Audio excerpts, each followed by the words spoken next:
Welcome to Why Don't We Dress for Dinner Anymore? With our host, senior style icon, Teddy Krochman. And my co-host, Melissa Pierce, natural redhead, entrepreneur, and documentarian.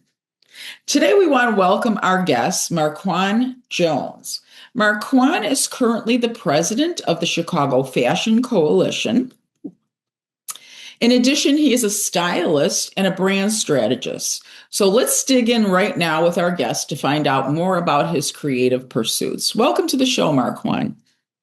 Thank you both for having me. Yes, it's a pleasure. So for our audience who might not be familiar with Chicago Fashion Coalition, can you tell us a little bit about the Chicago Fashion Coalition? What's its mission? How did you get involved? Do you have any events coming up? Because I know Chicago Fashion Week is just down the path, October, I believe, 9th through the 19th. So if you could just give us a little scoop about what Chicago Fashion Coalition is all about, that'd be great. Yeah, so the Chicago Fashion Coalition, as you mentioned, I am president. And I would say, simply put, more than our mission, more than our vision, our purpose is to eradicate the necessity for Chicago creatives to have to relocate to the coast.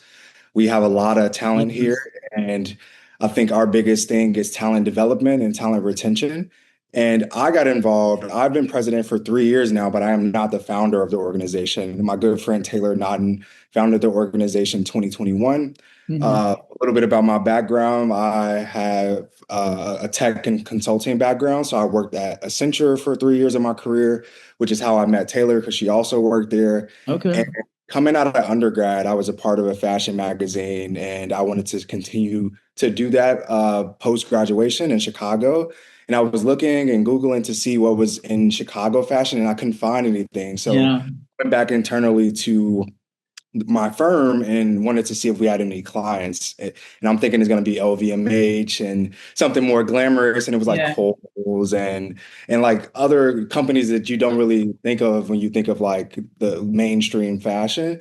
But eventually I did get on a Nike account, and I did retail strategy and merchandising globally with like different continents around the world. And I learned a lot about the business of fashion. And I think that's really what I bring to the industry here is like, I'm a creative with business acumen. And long story short, people in the firm is like, if you're into fashion, you need to meet this girl named Taylor. Taylor's on a similar path as you. You guys should network and connect. Connected with Taylor. We followed each other on Instagram, and I saw she founded CFC, and they had an open role for a role we called ambassador at the time. Yeah. And I joined the team, low commitment, like independent contributor. And then I eventually reported to the director of strategic partnerships, and she moved to San Francisco. So I took her role. Okay. And then after that, Taylor moved to New York, and she's like, I think you would be a great president. And I've been president ever since. So really grew with the organization from the bottom up. Right. So what does the Chicago Fashion Coalition actively do in Chicago to promote, and like you said, so people who are fashion creatives don't have to move to New York or California, that they can actually make a living in fashion here in Chicago, which I think Melissa and I both agree that one of the reasons that we do this podcast is to really shine a light on fashion creatives, because we think there's so much talent here that's overlooked and underrated. And so what does the in that same vein, what does the Chicago Fashion Coalition do specifically to help promote Chicago fashion creatives? Yeah, so Chicago Fashion Coalition, what we do to promote the local fashion industry and fashion creators is, I think, the last part of our name, which is coalition. We are coalition buildings. We seek to coalesce and to collaborate with other organizations that are doing great things. So many other amazing organizations in the city, from FGI, IBI, Curio, and we've collaborated with virtually everyone in the industry. And I think that that's a huge part of our ethos is we want to collaborate because we're stronger together. Antics, who you just interviewed, Castellina, a good friend of mine, we collaborate a lot. We've collaborated with the Museum of House Music during Expo Chicago, and we produced the Chicago Renaissance Showcase. We've collaborated with the Chicago Symphony Orchestra. So we do a lot of like cross-industry collaborations. That's Yeah. kind of a part of my personal creative practice is like this interdisciplinary approach, bringing in food, which is actually my background from undergrad, and then fashion and then film. So that's a huge part of what we do. It sounds, yeah, what you just said sounds a lot like what Cassie does too, because she uses a lot of different type of creative energy within the fashion space. So in her next event that's coming up next week, she's got a short film going. And it sounds like you like to do those kinds of things too, restaurant kind of activities and that kind of thing. Wait, so how did you come from food, which I'm assuming you did what, restaurant management in Oh, or what you do to stylist, like mhm. take us on the journey from college and then how you got to where you are, because that's fascinating. You started at food and got to fashion. Yeah. So to ground us, I kind of always say in my personal pitch, I'm interested in what people put in their bodies and on their bodies. Ah, Food and fashion, right? that's a marketer right there. Yeah, Yeah. exactly. Both hamburger and a leather jacket both come from a cow, which comes from a farm, and everyone needs to eat and everyone wears clothes. So I think those are two industries that I'm very passionate about because it impacts everyone. Even if you're not into capital F fashion, you wear clothes. So to take us back, I mean, like I said, I'm from Chicago, born and raised. I'm from the West Side originally, by way of Austin, and I am a first generation college student, the son of teenage parents. My parents had me when they were 18, very hardworking, and they always just instilled in me the power of education. So I was lucky and fortunate enough to go to Cornell University, which is an Ivy League school, and there, Congratulations to them. thank you. Congratulations to you. Yeah. Thank you. Yeah, I was like, What was your but major at Cornell? yeah, so I studied, my first major was food science. So the biological and chemical Yeah. makeup of food. Now, did you want to be a chef or something? What was your kind of goal for My that? through line, so growing up, I lived in a food desert. And if Oh, folks don't know, like didn't have a grocery store in my community. And I was just always fascinated with like why some of the more affluent communities had like an abundance of food and we kind Yeah. of had this, like food apartheid. And I became very conscious of that in high school. And I did a high school program. My mom got me involved with the research apprentice program at the University of Illinois. And I did that for like 2 summers in a row in high school. And it was about ag discovery, where I did like research and development with like PepsiCo, where I work with Quaker granola bars and did like focus groups and food testing. I work with Gatorade. I actually had a chance to make my own flavor. That was really cool. And that exposed me to the food industry because before I thought like agriculture is just about farms and cows and chickens and like this old man Yeah. with a straw hat, but it really taught me the Farmers, entire basically. Yeah. like supply chain. And then like my goal really was I was pre-law. Like I wanted to go to law school to study food policy to find ways to alleviate the food insecurity in my community. But eventually, undergrad, like I wasn't really into organic chemistry and like the more science side of things. I Yeah. was more yeah. interested in the socio-political aspects of food justice and food sovereignty. So switched my major to development sociology, which is sociology with a focus on community development and a food system. Eventually got a job in consulting, which is where the tech comes in. And then I was like, okay, well, these are things that I'm interested in. And then I found like the through line of marketing and branding, which I can do for any industry. It's kind of agnostic to industry. So Yeah. I bring all of that to me to the fashion industry. How to build community because with my sociology background, how to do storytelling because I'm a marketer and a brand strategist, and then stylist is like my creative side. So did wardrobe styling. One of my biggest clients was Rashid Newson, which is Well, the let me just stop you right there for one sec, because I'm interested. Okay, so now you're into this food development, looking into food deserts, how you can make it more socioeconomically affordable in other areas, that kind of thing. You kind of move to technology. How then did that? Okay, so you're marketing. How did marketing turn into being a stylist? Where did you get your training to even start as a stylist? Yeah. I So mean, you I can't almost, just move into, okay, now I'm a stylist. Yeah, there yeah, wasn't about face, right? You didn't stop caring. yeah, There was something else that was like, I can use this power. What so happened? yeah. I mean, if you guys were theater kids, it's like always a yes and for me. So these things didn't stop and this started. It was like they were happening like They kind of contemporaneous. flowed. Yeah, so I'm really into just Japanese fashion and also just like some of the principles. I'm wearing Issey Miyake now, but Yeah. yeah, the Ikigai, that's something that I discovered, and I really do think it's like grounding for me. I'm a Libra as well, so balance. I think, what do I love? What does the world need? What can I be paid for? And kind of finding the intersection of those things. So I was still doing the 9 to 5 corporate thing, and my 9 to 5 kind of funded the 5 to 12. Really like the 5 to 2 a.m., which was CFC and in the fashion industry, Yeah. while I was doing the tech stuff. And my first, like, I was always the stylish friend, and my friend would ask me where I get my clothes from, and then I got into thrifting undergrad because I had a little bit of disposable income from like a Right. campus job, and it was the first time I was able to develop my personal style. A lot of the schools I went to in Chicago, we wore uniforms, so I didn't really have a personal style in high school because I wore uniform for 2 of those years, and then all of middle school and elementary school, I wore a uniform like khakis, like navy blue pants, chinos with polo shirts. So Yeah. no style then. It was just like whatever my parents could afford, whatever the school mandated. So once I got to Cornell, a lot of my friends were from New York City.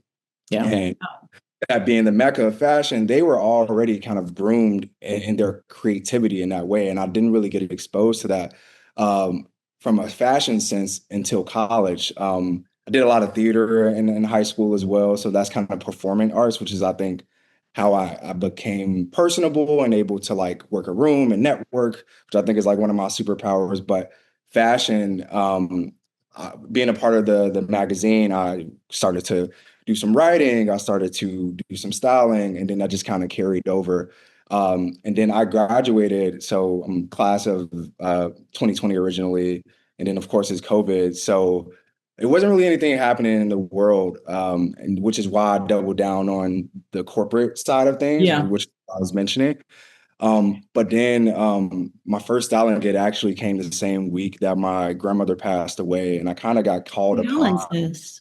Thank you. And my grandmother, Kimberly, was very stylish, and a local photographer, Blake Martin, you probably know him, but we had never met, but he followed me on Instagram and he saw like me post like my grandmother and that I was grieving, and he was like, "Hey, I know you're grieving, and I have this styling gig. I'm looking for a styling assistant. Would you be interested?" And I'm like, "Of course, like I really need to take my mind off of things, get out the house." And then I come and it was a celebrity. It was Raz B, which is like an R&B singer for them 2000s, like Okay. from UK. And that was my first styling gig. Wow. What? Were you a little nervous? Just a little. I wasn't nervous until I got there, and because I didn't know who it was. Like, and then I got Surprise. there, I was like, "Whoa, this is crazy!" Like, he's not like, again, this is like me because I'm a fan of R&B and like the Yeah. 2000s. Like he's not necessarily like super top of mind now in pop culture, but that was like huge. And At the time, also, you're fresh out of college, right? yes, exactly. Right. So You're like early 20s, fresh out of college. This is the big time. big time. And I was like, whoa. And then I'm like, styling, of course, I can creative direct and put clothes together. Come to find out, that is just like one part of styling. And people don't Yeah. realize that, like, I have to protect the clothes. I have to steam the clothes, make sure there's no deodorant on it. If I'm working with someone who's menstruating, I have to bring pads and make sure that the clothes are Right. protected, because that's my job as a stylist, is to protect the garments and to make sure that the client looks good. So that was a crash course. And I was like, oh, it's not just mood boards. And I can give someone the clothes, but maybe I fold the pants a little differently, or I do a French tuck. And that's like all a part of styling, not just like this transaction of giving you the garments. And I think that was something that I had to learn, Yeah. steaming all of these clothes and making sure that it's put back carefully and they're not damaged was like a big introduction to that part of the business. Oh, right. You were like, it's glamorous. And then you realized it's work. It's a lot of work. But also, you showed up and you were invincible because you were in your early 20s. So you were ready. Yeah, exactly. And that kind of catapulted me. In the beginning, I was styling a lot and I kind of burned myself out, but I was like ready. I'm like, I want to be a stylist. This is what I'm committed to. And I got published like 3 times. I was on in different magazines and publications. Like I mentioned, I had styled Rashid Newson, which is the executive producer of the TV show Bel Air. Yeah. He was writing a book and we had a photo shoot. A good friend of mine, Christopher Mars, was the photographer, and he brought me in and did a lot of collaborations with Mars. And yeah, I did that for a good solid 2 years where I was like, go, go, go, go, go. But then I doubled down on CFC because I became president. And then I found that I find more joy in helping other creators than like my own creative practices because like I enjoy moving the industry forward and kind of like platforming others. So I've kind of taken a step back from my own creative styling just out of necessity of time. And I'm like, I rather produce events and programs that help everyone else. And then eventually I'll get back to styling, but I just found that it was a time suck for me, and it's more so now quality over quantity now. Do you have any events coming up with Chicago Fashion Coalition for Fashion Week that you'd like to tell our audience about? Yeah, absolutely. So working backwards, we are partnering with the Collective Unified and their organization, Le Mode Collective, to produce a fashion event at Time Out Market. So we're going to transform Time Out Market to this fashion playground. It's called Under Construction, kind of speaking to how the industry is under construction. It's a work in progress. We're not where we want to be yet, but like we're actively building the community brick by brick. So that is kind of like tying into like a workwear theme. Chicago's industrial might very, on brand with this. We're a blue collar city at the end of the day, but we can make it chic and fashionable. Absolutely. So that's kind of like the theme for that. Then I'm also proud to announce that we have Chicago Fashion Week first ever South Asian fashion showcase. That's called the Second Shift, and it's really putting a spotlight and illuminating the South Asian fashion community. I have a lot of good personal friends who are of that community from India, Pakistan, and I've done a lot of research into Indian fashion. Yeah, What date is that going to be, Marquan? The South Asian? Do you have the date for that? 15th, and it will be at Epiphany Center of the Arts. September 15th. That's a gorgeous place. Yeah.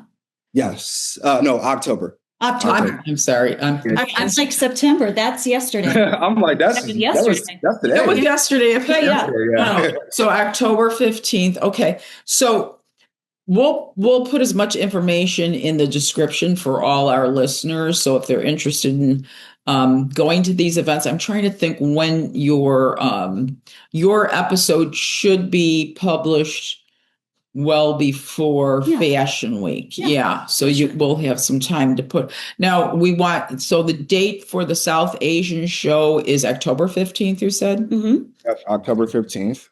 And then when is the date for the one with the Time Out Market? The Time Out Market, right. That's the 18th, which is the second to last day of Fashion Week.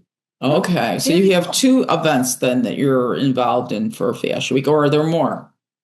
There's more. There's more. But wait, there's more. There's always more. I feel like I really wanted to curate and platform other people and just kind of like help to support. Like we have a big following and a track record, so people really listen to what we have to say. And there was a lot of designers this year who kind of opted to do solo shows because it's typically a lot of group shows. So one of my good friends, a local designer, S. Russo, is doing his first solo show at Joby Art Center. And that'll be on the 16th. So the day after the South Asian showcase. So that'll be a solo show. And that show is really cool because I think there's a lot of fashion shows and, some of them designers invest a lot of money into producing these things, but if they don't sell their garments, then it's not really moving the needle. So a part of the model of this show is he came up with the idea to each ticket purchase gets a garment from his collection. And he's like a streetwear-based brand. So, there's 3 tiers of tickets, and each tier comes with a different garment. Like maybe there's a top, and So then there's a top and a bottom. you're not just getting entertainment by watching a show. You get to walk away with a piece, like a one-of-a-kind piece. You become a part of the show, actually. That's pretty phenomenal. That's phenomenal. I've never heard that one before. The latest thing that several fashion producers are doing is where the models come down the runway and you can order it if you want off of your phone. So that's a way to kind of interact with the fashion show. But I've never heard of, giving a piece of apparel away with the ticket. That's kind of. I love this. I think this is really smart, especially for a first-time show. Yeah. I mean, you're walking away with it. You're so proud of it. And you're like, this is a piece. I got it at this show. I got it from this designer. I was part of this show. Yeah. That's amazing. That's I love it. Yeah. I love that. I got to get my outfits ready. Now I'm finally excited about Fashion Week. I love fashion, but I'm not in fashion anymore. So my day job is also in food security tech. I want to tell you that. And we should talk about that off camera. But tell us about your day job, though, because it looks so cool. Yeah. Yeah, I mean, so CFC has become the day job. Like I do a lot of, so I since have left the firm and have been doing entrepreneurship full time since 2024. So it's been kind of like a labor of love and understanding like how to make CFC sustainable long term financially for me and for the industry too, because a lot of people don't know that we are a nonprofit. And I think that's something that like I want to make sure to get out there is like we're proper 501c3. There are a lot of other fashion organizations in the scene, but some of them are for-profit entities. And it's just like something to note. It's just like it comes from a different angle and a different point of view. But I run CFC, like we run like a startup. So I'm thinking about like how to scale and how to grow. And we turn 5 years old in February next year. So most small businesses fail in 5 years trying to get over that hump. Then look at what the next 5 years look like to get to year 10. But then outside of CFC, I do a lot of contract work in marketing and brand strategy for other organizations. So that's kind of what like pays the bills. Well, can you tell us a bit about this? I read in your little bio, in your short bio, that you're an impact officer for the World Economic Forum's Global Shapers Chicago. Can you tell us a little bit about that organization? I'm not familiar with them, but it sounds really interesting.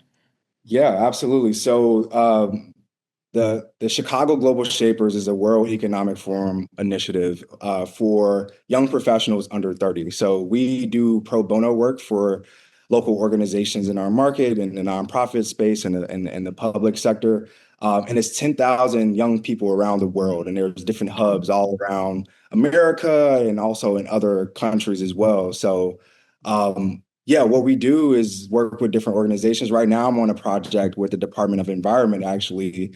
And Melissa, we should connect because this project is about Food Waste Prevention Week. So doing some things to try to align with the UN SDG goals and kind of make Chicago a more sustainable city. We've also worked, one of my impact projects was with the Greater Chatham Initiative to kind of help the Greater Chatham community.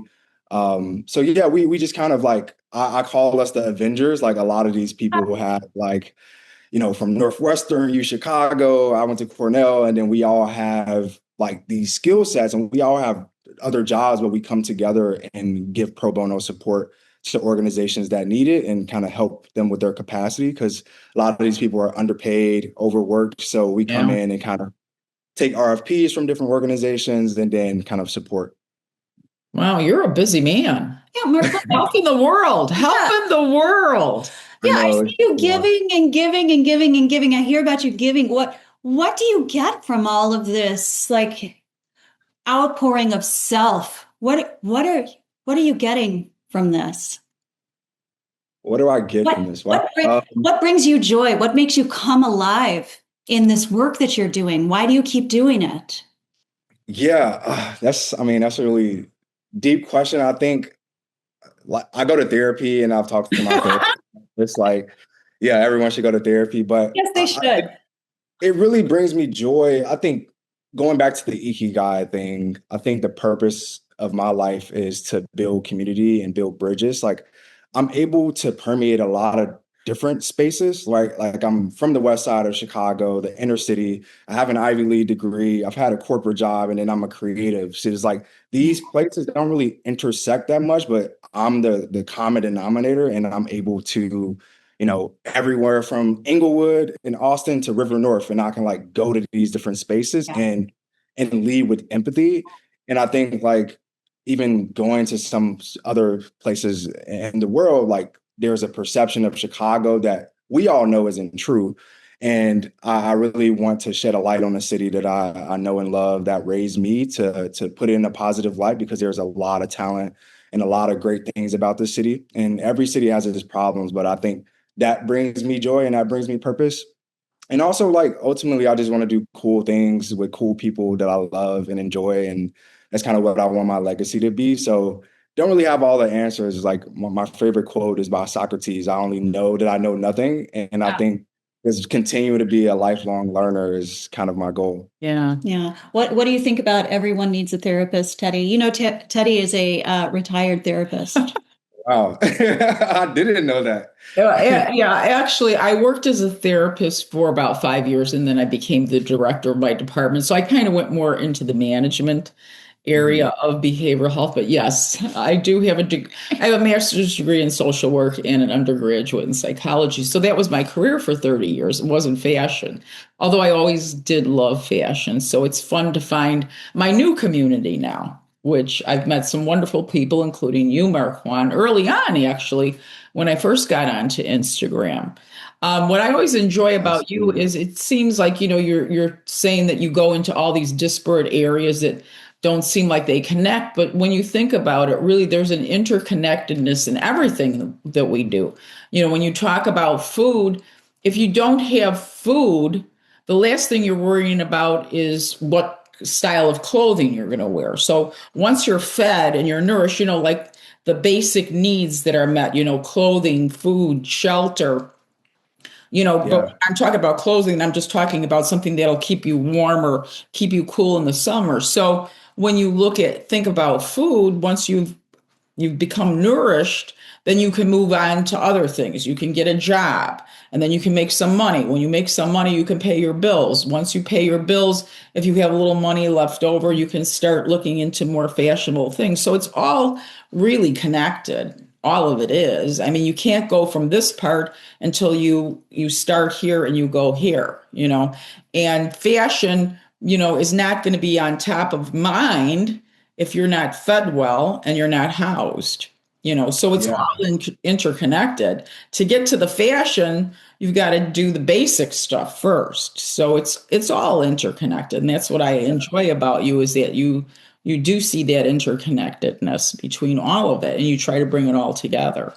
So that's spoken like a true psychologist, the Maslow hierarchy of needs. Yeah, right? I didn't want to throw in too much technical crap, but yeah, exactly. And I think that's interesting too, because even as we see now, like Essence and all of these luxury fashion spaces, like people say it's recession indicators, because that's the first thing to go. Like nobody, exactly. This isn't a life or death situation. Right. I mean, not to get into that, but it could be in some places, because people need to be paid equitably. But I think for the consumer, like back then, if I got bills to pay, then, it's the first thing to go. So I think that's something to note as industry leaders, how we kind of cultivate these places. Exactly. Because it's a business, fashion is an industry, is a business. And when the rest of the economy tanks, unfortunately, like I said, fashion isn't on top of mind. However, if you want to talk about the psychology of fashion, dressing well, I mean, you can see when you dress somebody, especially somebody who hasn't been used to dressing, and all of a sudden, you've seen those TV makeovers and all that stuff, but it really does affect a person's self-esteem. It affects their own self-respect. It affects the way other people interact.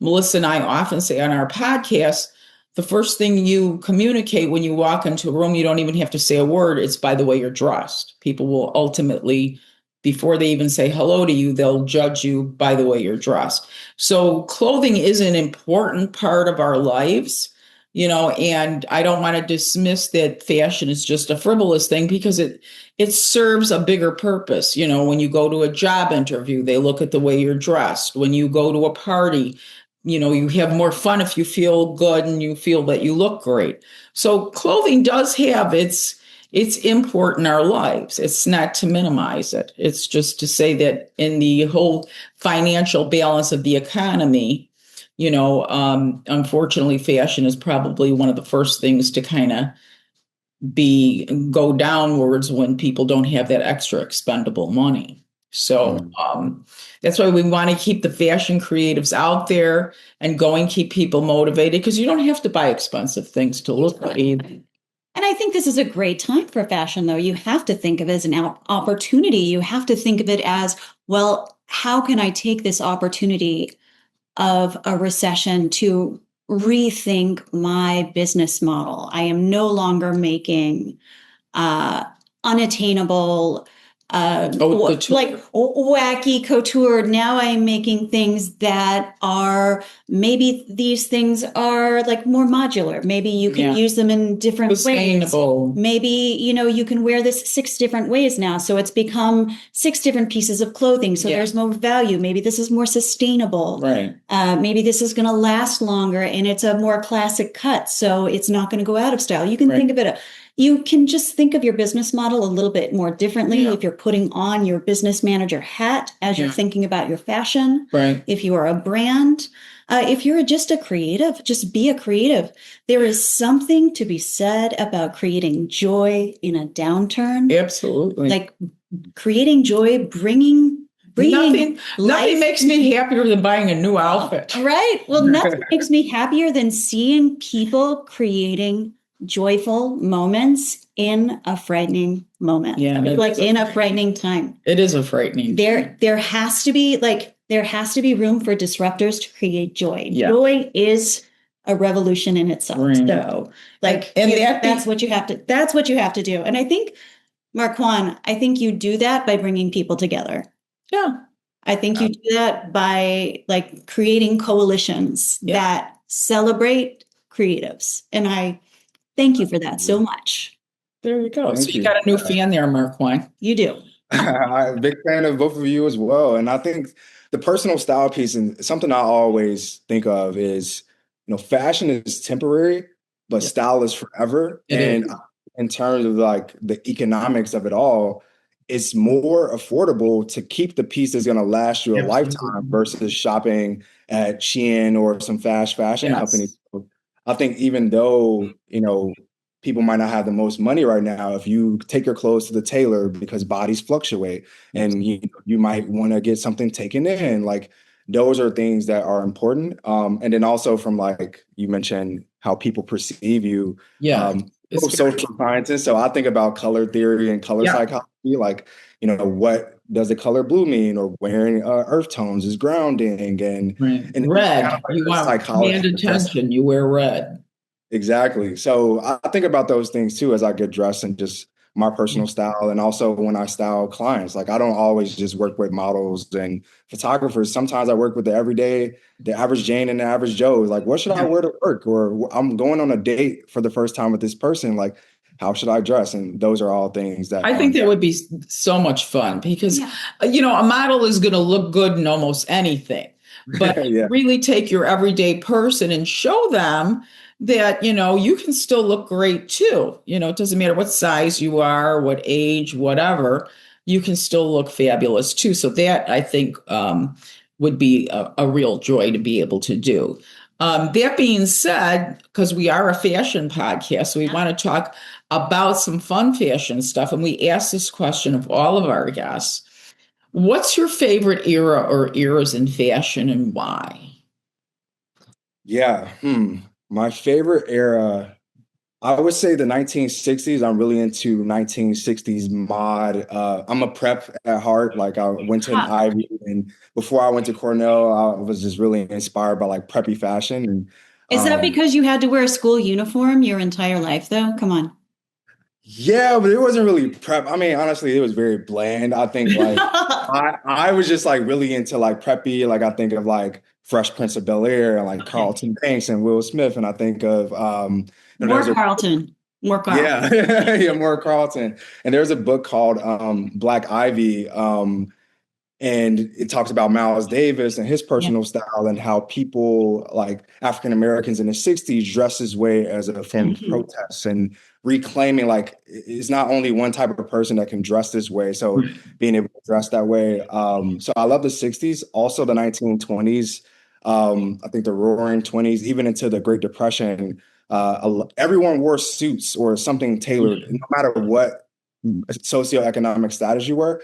And I think that kind of speaks to, your podcast is like, people presented themselves in a way, no matter what was going on in the world, because it's kind of like a suit of armor. So I love the 20s, like just suits, the zoot suit era. A lot of people just tailoring, and then the 60s just kind of because of the rebellious, Yes. explorative style. Both fabulous periods. And it's interesting that you picked the 60s and the 20s because they were both rebellious eras. Yeah. The Roaring 20s before Prohibition. The flappers were wearing their dresses shorter when women were wearing like full length dresses up until the 1920s. Women wore their dresses to their ankles. So we had women showing their knees for the first time, rolling down the stockings. Men, like you said, were always well suited. Hats were a must, and I love hats myself. I wish we would become more of that. I don't think it'll ever happen, but I want to you wear blame this on Jackie O and her big head. you blame this on the Kennedys' melon heads, didn't you? Not It is. hats? It's Jackie Kennedy and her large head. She hated the way she looked in hats. That's why hats went away.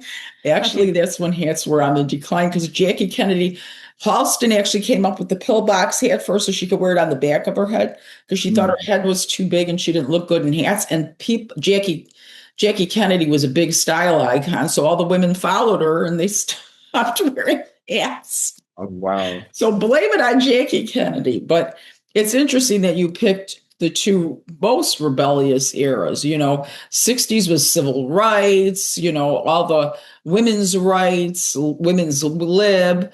In the 20s, it was women going for the vote, all those kinds of rebellious kinds of things. So it's interesting that that's the eras that you're interested in. So it tells me that you want clothes to make a statement, which I think to me, if you're a fashion person, I think, isn't that what we all look for is when we dress ourselves is to make kind of a statement for the day. If you're going to a party, you want to look fabulous. Everybody always asks me if we're going to an event, what's the dress code?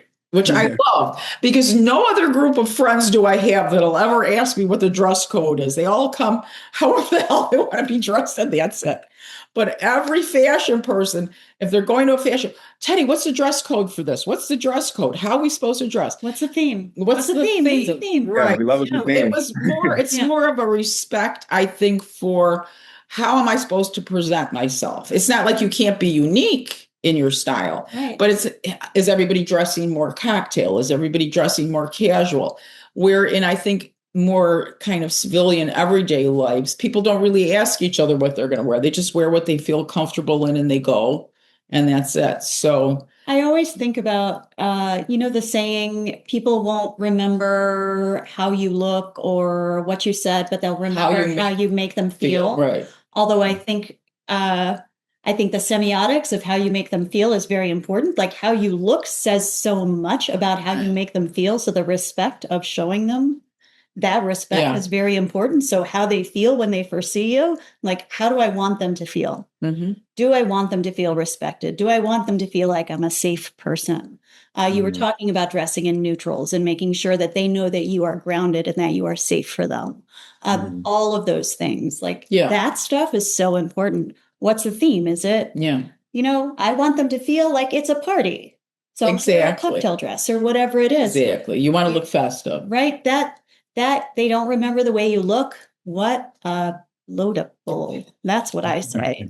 They remember it because it makes them feel some kind of way, and you need to be ready for that. Right, it That does. it's about respect, and it is about making them feel Yes. like taking them into account. You have to take other people into account when you get dressed. So and based on what Melissa just said, her whole point is, the way you dress shows respect for others too. If I come to your home, let's say you invite me to dinner for your home, and I come dressed, with a shirt that's got all kinds of stains on it and, some pants that look like they're not even ironed and my hair neither hither nor thither, you're going to feel one way about my coming to your home as opposed to if I come dressed well, I come maybe with a little housewarming gift or whatever. You're showing that person respect for being invited to their home. You're thanking them for, providing you with a meal. So the way you dress does communicate a lot to other people. It does. Honestly, Teddy, if you showed up to my house